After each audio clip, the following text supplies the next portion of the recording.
Hola. Hola, ¿me Ah, escucha? sí, sí te escucho. ¿Y tú a mí? Hola, también bien. ¿Está bien que te hable de tú o la tuteo? Sí, está bien que me tutées. Sí, perfecto. Bueno, pues buenas tardes. Estamos con la historiadora Samantha Miño, quien nos va a apoyar el día de hoy con una entrevista sobre la investigación del trimestre presente, sobre el tema de la migración venezolana. Para empezar, Samantha, ¿qué te parece que nos cuentes un poquito de ti, de tu carrera, por ejemplo? Sí. Yo em, no soy historiadora, soy antropóloga. Ah, ok. Eh, sí. Disculpa. Soy licenciada en antropología física me gradué en la Escuela Nacional de Antropología e Historia y hice mi maestría en antropología social en la Universidad Iberoamericana.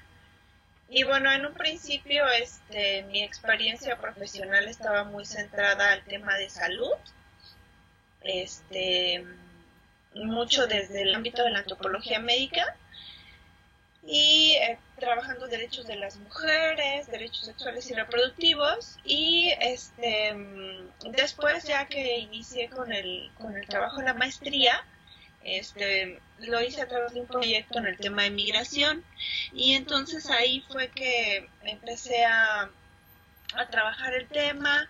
Estuve como voluntaria en algunos albergues que brindan ayuda humanitaria a personas migrantes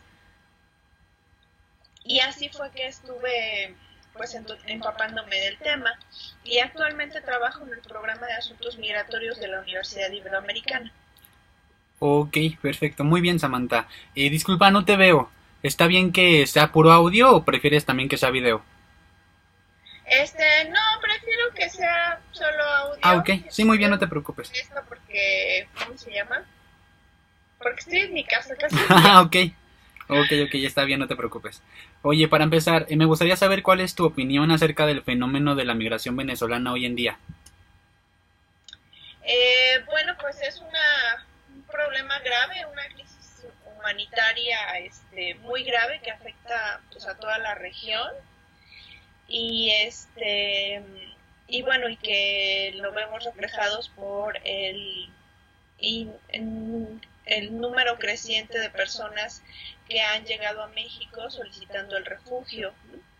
Entonces, pues es una situación de crisis que afecta no solamente a las personas venezolanas, sino que también pues requiere pues de cierta responsabilidad por parte del Estado mexicano, ¿no? En su compromiso de brindar el reconocimiento de refugiado a las personas que están en crisis, ¿no? Sí. Y pues bueno, en Venezuela que están ahorita en una situación de pobreza extrema. Ok, perfecto. ¿Qué acontecimientos históricos desencadenaron la situación actual en Venezuela y qué provocó el éxodo masivo?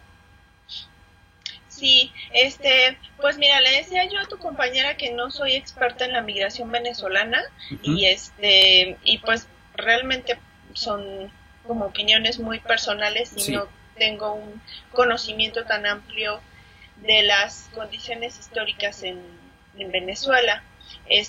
Yo de lo que sé, de la información que circula en los medios de comunicación y lo que se ha documentado a través de esas fuentes, pues tiene que ver con una crisis económica, con una fuerte crisis económica, que no es de recientes días, ¿no? Sino que tiene algunos años y lo que entiendo es pues que tiene que ver particularmente con la caída del precio del petróleo, que es una de las principales fuentes de ingreso en Venezuela, por ser ellos productores y tener sus propias refinerías, era una de sus principales fuentes de ingreso.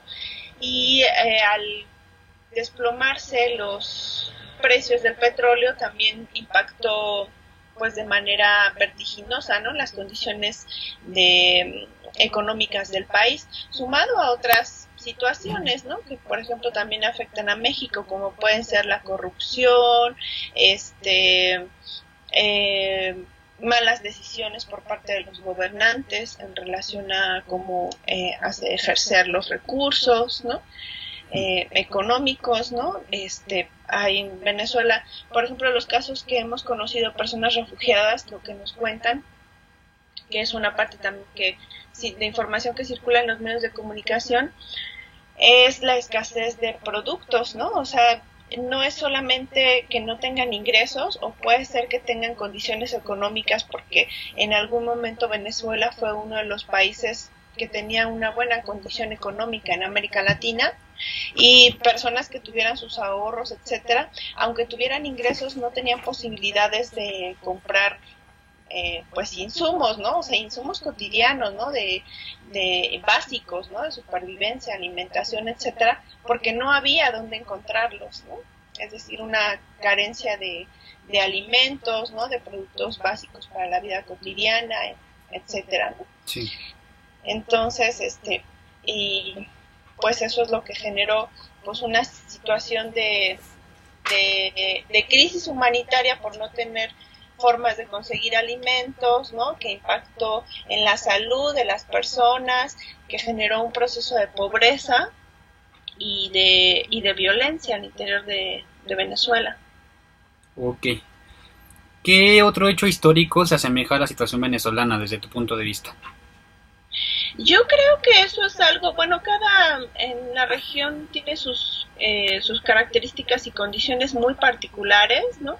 O sea, puede ser por factores diferentes, pero en términos de la migración han ocurrido sucesos muy similares provenientes de otros países, como por ejemplo en Haití, igual provocado por una crisis económica, por fenómenos naturales, ¿no? En los últimos años, que les han afectado a tal magnitud que igual están en una condición de extrema pobreza y tuvieron que salir de su país de origen en busca de un lugar donde poderse asentar, ¿no? Es así que pues en recientes años llegó un éxodo de personas provenientes de Haití muy grande hacia México, que tenían la intención de irse a Estados Unidos, y mucha gente logró estar allá solicitando el refugio, pero mucha otra gente ya no fueron recibidos por el gobierno de Estados Unidos, y actualmente hay colonias de cientos de personas haitianas en la frontera norte de nuestro país, ¿no? Eso, por ejemplo, con Haití. Pero también ha sucedido pues durante décadas, personas provenientes de Cuba, también las condiciones de carencia, ¿no? Y también las condiciones políticas en aquel país, que se han ido transformando, pero hasta hace algunos años, que eran muy complicadas, pues hacía que las personas salieran de manera permanente, ¿no? O sea, no como un éxodo, sino como algo que detonara de un momento a otro grandes flujos migratorios, pero digamos que durante varios años y décadas, personas provenientes de Cuba migraban, ¿no? Principalmente con la intención de llegar a Estados Unidos, ¿no? Que es ahí donde tenían pues las condiciones legales para poder ser recibidos en ese país, pero que de alguna manera pues también implica al gobierno mexicano y a las condiciones en México, porque muchas veces optaban por una ruta que era cruzar el territorio mexicano. Y las condiciones en México para las personas migrantes pues son muy difíciles, ¿no? Porque son encarceladas en estaciones migratorias, y en el caso de las personas cubanas que tienen una situación pues incierta, no pueden regresar a su país, no podían regresar a Cuba porque ya no les permitían el ingreso después de salir de su país, entonces permanecían durante meses en estaciones migratorias, ¿no? Y eso es algo en lo que ha estado permeado México en términos de la migración cubana, y que además de la que poco se habla, ¿no? Yo creo que uno de los momentos históricos en donde más personas migraron desde Cuba fue justo cuando el gobierno de Estados Unidos y el gobierno de Cuba cambiaron las condiciones para que ellos pudieran salir y ya no poder ser recibidos en Estados Unidos con la posibilidad de tener una ciudadanía, ¿no? Como sucedía hace algunos años. Y en ese momento fue cuando mucha gente pues salió de Cuba con la intención de llegar a Estados Unidos antes de que se empezara a implementar pues ese cambio de políticas. Y bueno, actualmente también tenemos una situación muy particular en Centroamérica.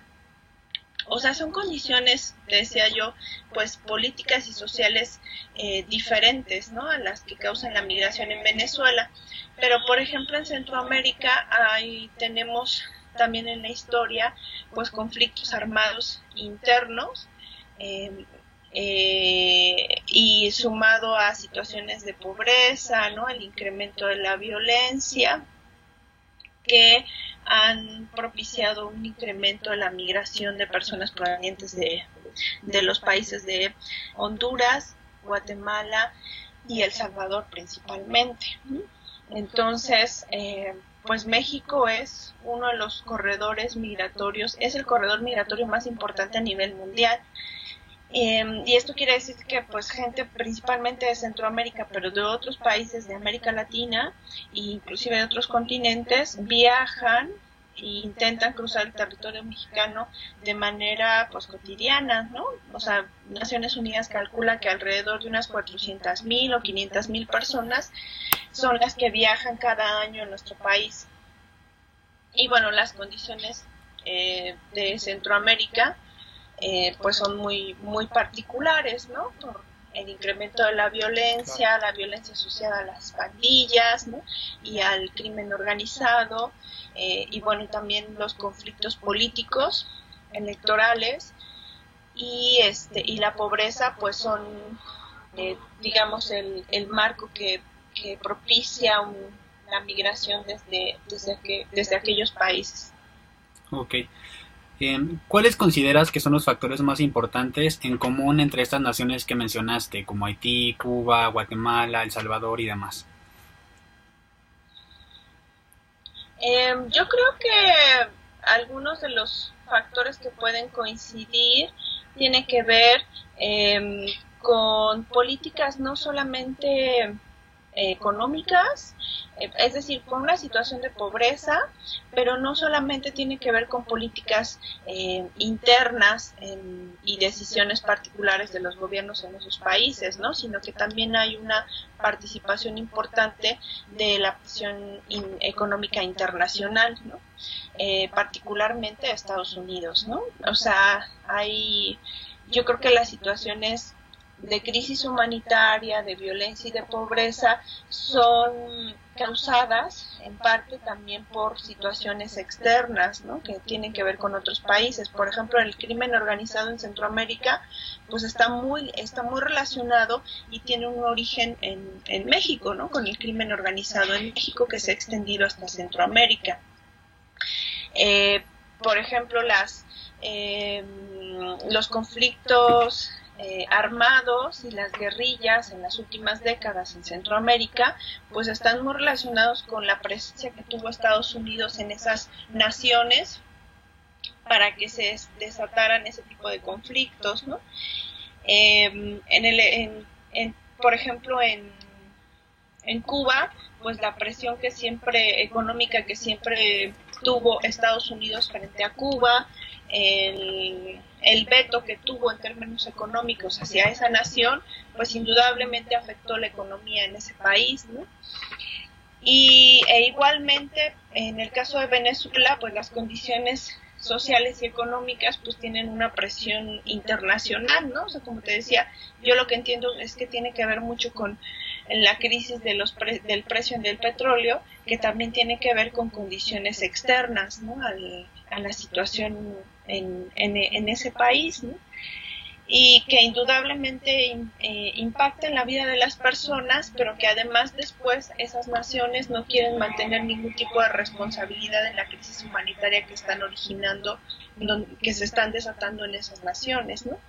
Ni siquiera en términos de lo que se ha convenido en tratados internacionales en relación a la protección de personas que huyen de sus lugares de origen por diferentes causas, ¿no? Y que obliga a países como México, como Estados Unidos, a brindarles el reconocimiento de refugiados, ¿no?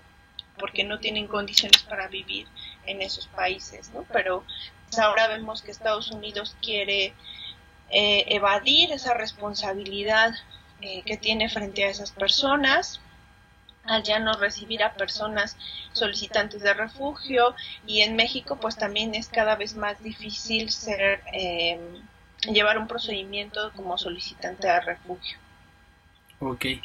¿Crees que el socialismo sea la mayor causa o la causa principal?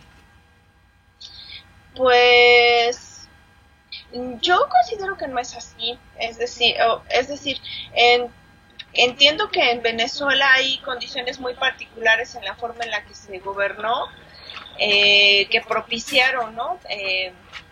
Que se desencadenara esta crisis económica, pero ciertamente estas cuestiones de presión internacional tienen que ver con una forma de economía pues más bien neoliberal, ¿no? Y capitalista. Sí que tal vez las formas de economía que intentan ser diferentes a ellas tienen una presión muy particular de los países, de las grandes naciones capitalistas, ¿no? Como Estados Unidos. Ok. Sí. Y por último, ¿de qué forma influyen los medios de comunicación sobre la imagen que se tiene de la migración y los inmigrantes en el país? Pues yo creo que también tiene una gran influencia, es pues inclusive determinante, ¿no? Por ejemplo, creo que la información que ha circulado sobre la migración venezolana es que es una migración como de clase media, ¿no? A diferencia de la migración centroamericana, ¿no?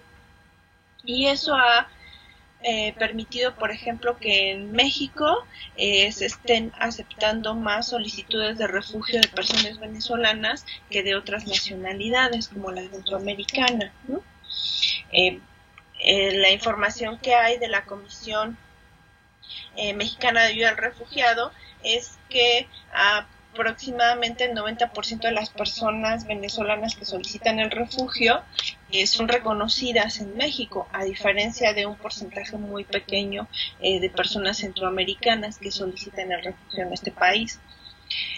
Y esto tiene que ver pues con las condiciones económicas que tienen las personas que llegan a México, y creo que esa percepción, más que ser una realidad, es porque los medios de comunicación han propiciado que se piense de esa manera, ¿no? Es decir, que la migración venezolana es una migración de personas con una condición económica más favorable que en otros países, pero la realidad es que las personas de escasos recursos muchas veces no tienen las posibilidades de llegar hasta México, ¿no? Entonces migran a otros países como a Costa Rica, ¿no? Como a Colombia, ¿no? Y algunos otros que están más cercanos geográficamente. Entonces en ese sentido me parece que pues sí siempre los medios de comunicación juegan un papel fundamental en términos de la migración y de cómo se percibe esa migración, al menos en nuestro país. Ok. Bueno, pues sin más, Samantha, te agradezco mucho la entrevista. Creo que tu punto de vista como antropóloga es indispensable para solidificar nuestra investigación, y muchas gracias por tomarte el tiempo y la dedicación de regalarnos esta entrevista. No, muchas gracias a ustedes por tomarme en cuenta en este proyecto, y deseo que les vaya muy bien en su calificación. Muchísimas gracias, Samantha, que estés muy bien. Gracias a ustedes, hasta luego. Hasta luego.